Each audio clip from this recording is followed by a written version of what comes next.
오늘도 새날이 밝았습니다. 예배 오신 여러분들을 우리 주님의 이름으로 환영하고 축복합니다. 기도하고 예배를 시작하겠습니다. 주님, 감사를 드립니다. 하나님 주시는 새날을 하나님의 말씀과 시작할 수 있는 은혜를 주시니 감사합니다. 말씀에 거하면서 하나님 우리에게 빛 비춰 주시는 대로 순종하고 또 결단하고 헌신하고 또 하나님 사랑하며 오늘 하루를 살아가게 하여 주옵소서. 우리 힘으로는 턱없이 부족합니다. 하나님의 능력과 힘이 있어야만 가능하오니 주님 홀로 영광 받아주시옵고 우리와 동행하여 주옵소서. 예수님의 이름으로 기도합니다. 아멘. 네, 오늘 말씀은 에스라 5장입니다. 1절에서 5절까지입니다. 에스라 5장 1절에서 5절입니다. 에스라 5장 1절에서 5절입니다. 우리 같이 읽겠습니다. 선지자들 곧 선지자 학개와 이또의 손자 스가랴가 이스라엘의 하나님의 이름으로 유다와 예루살렘에 거주하는 유다 사람들에게 예언하였더니 이에 스알디엘의 아들 수르바벨과 요사닥의 아들 예수아가 일어나 예루살렘에 있던 하나님의 성전을 다시 건축하기 시작하매 하나님의 선지자들이 함께 있어 그들을 돕더니 그때의 유브라데강 건너편 총독 다뜨네와 스달보스네와 그들의 동관들이 다 나와 그들에게 이르되 누가 너희에게 명령하여 이 성전을 건축하고 이 성곽을 마치게 하였느냐 하기로 우리가 이 건축하는 자의 이름을 아뢰었으나 하나님이 유다 장로들을 돌보셨으므로 그들이 능히 공사를 막지 못하고 이 일을 다리오에게 아뢰고 그 답장이 오기를 기다렸더라. 실타래가 있는데 실타래가 이렇게 얼기설기 다 엉켜 있습니다. 엉켜져 있는 실타래를 푸는 건 쉽지 않습니다. 정말로 제대로 엉켜져 있지 않으면 대충 이렇게 빼면 되는데 완전히 엉켜져 있으면 하나씩 하나씩 천천히 시간을 두고 인내심을 갖고 그리고 그 작업을 해야 됩니다. 그런데 시간은 걸리지만 또 인내심을 요구하지만 그 일을 하나하나 하다 보면 어느 순간 되면 꽉 막힌 것 같은 실타래가 하나 둘씩 풀리기 시작하는 순간이 있습니다. 그리고 탄력을 받으면 그때부터는 뭉쳐져 있던 것, 얽혀져 있던 것들이 다 풀려서 다시 제 위치로 돌아옵니다. 그때는 마음껏 실을 풀어갈 수가 있습니다. 얽혀져 있는 실타래와 같은 문제가 바로 이 에스라 성전 건축하던 그때입니다. 아닥사스다 왕 때 이스라엘 백성 유다 사람들에게 모함을 해서 아닥사스다 왕에게 편지를 보낸 것을 우리는 어제 말씀을 보아합니다. 그리고 아닥사스다 왕은 그 공사를 중단시키죠. 다시는 그 일을 하지 마라. 왜냐하면 그들은 반역하던 전력을 그 전과를 가지고 있었기 때문에 그런 일을 또 할 수 있는 민족으로 여기고 다시는 그런 일을 하지 못하도록 내가 다시 칙령을 내리기 전까지는 절대 공사 시작하지 말라. 이렇게 해서 다리오 왕, 그 다음에 다리오 왕 2년까지도 공사를 못하고 있습니다. 그런데 오늘 말씀에 보니까 이제 다시 성전 건축하는 공사를 시작합니다. 어떤 계기로 이걸 시작하게 되었을까요? 보니까 1절에 선지자들 곧 선지자 학개와 이또의 손자 스가랴가 이스라엘의 하나님의 이름으로 유다와 예루살렘에 거주하는 유다 사람들에게 예언하였더니 라고 나옵니다. 그동안 멈춰져 있었던 것, 그들이 아무리 지혜가 있고 이성적이고 설득력이 있어도 그들보다 훨씬 지혜가 있고 설득력이 있었던 그 공사를 막았던 그 지역의 사람들, 그들 때문에 한 치 앞도 진전되지 못했던 일들인데 하나님의 예언자를 통해 하나님이 말씀하신 겁니다. 그 말씀은 우리가 추측할 수 있죠.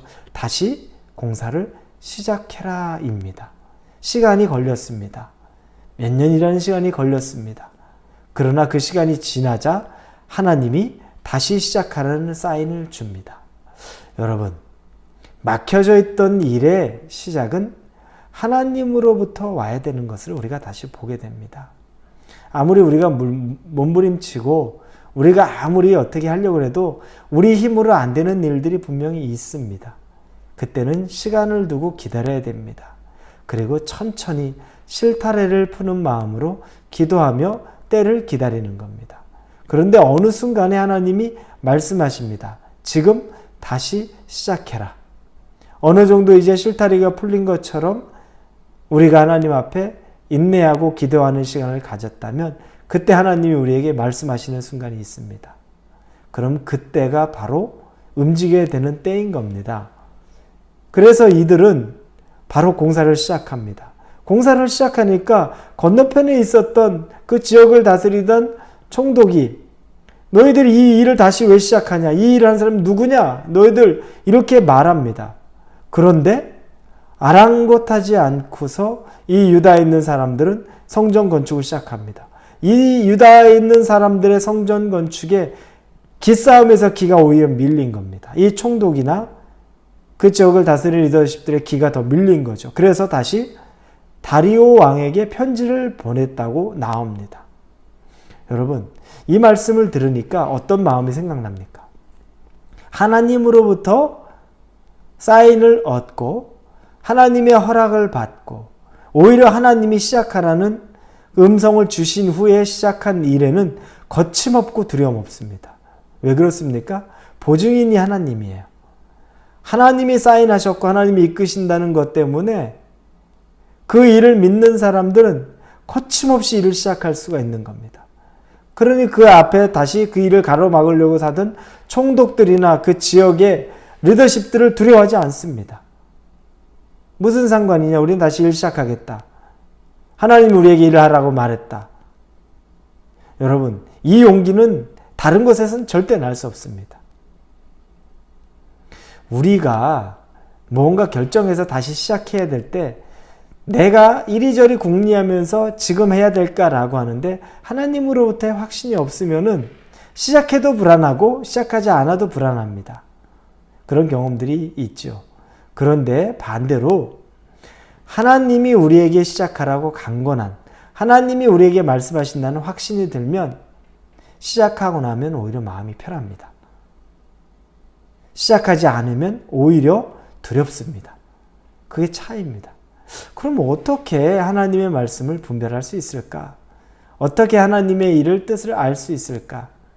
여러분, 다른 지름길이 있다고 생각하십니까? 지름길은 없죠. 실타래를 푸는 것. 아무것도 안 하는 게 아니죠. 꽉 막혀 있는 것 같은 실타래를 인내하면서 하나씩 하나씩 풀어가는 것. 인내하면서 한 걸음 한 걸음씩 하나님에게 다시 가까이 가서 그분과 관계 속에서 계속 끈을 붙잡고 있어야 되는 겁니다. 그 실타래를 놓으면 어느 순간에 자 이제 다시 풀어라 하는데 그냥 풀릴까요? 안 풀리죠. 진전이 없어 보여도 하나씩 하나씩 풀다 보면 어느 순간에는 이제 확 잡아당겨라 라는 때가 있게 마련입니다. 여러분, 멈춰서 있는 시간이 있었으면 움직이는 시간도 있습니다. 다만 하나님이 인도하는 그 시간에 움직이는 거죠. 그 시간에 움직이면 두려울 것도 없고 염려할 것도 없고 담대함은 물론 생깁니다. 이런 담대함이 여러분에게 있기를 바랍니다. 하나님이 명령했기 때문에, 하나님이 허락했기 때문에, 하나님이 허가해 줬기 때문에, 하나님이 하라고 말씀하셨기 때문에 바를 때니까 어떤 무리들이 내 앞에서도, 어떤 난관이, 어떤 환경이 내 앞에서도 아무런 두려움이 없는 그 경험이 여러분에게 있기를, 그 하루를 여러분이 사실 수 있기를 주님의 이름으로 축복합니다. 같이 기도합니다. 주님, 감사합니다. 하나님 말씀 의지해서 막혀있는 실타래 같은데 하나님이 이제 되었다. 다시 시작해라. 두려워하지 말라. 그 말씀이 우리에게 오는 순간에는 정말로 기다렸다는 듯이 그 성전 건축을 다시 하는 그런 용기를 갖게 하여 주옵소서. 위정자들이 모여서 네가 다시 왜 일을 시작하느냐, 누구에게 허락받았느냐는 말을 해도 그것이 하나도 두려움이 아니라 하나님이 허락하셨다라는 담대함으로 선포하고 하던 일을 다시 할 수 있는 용기를 주옵소서. 그러기 위해선 답답한 상황 같아도 실타래를 조금씩 푸는 관계, 즉 하나님과 같이 묶여있는 관계가 되어야 됨을 우리가 알고 있습니다. 하나님, 성령 충만하게 인도해 주옵소서. 말씀에 묶여있게 하여 주옵소서. 하나님 기도로 묶여있게 하여 주옵소서. 그래서 때를 분별할 수 있는 지혜 허락하여 주옵소서. 예수님의 이름으로 기도합니다. 아멘.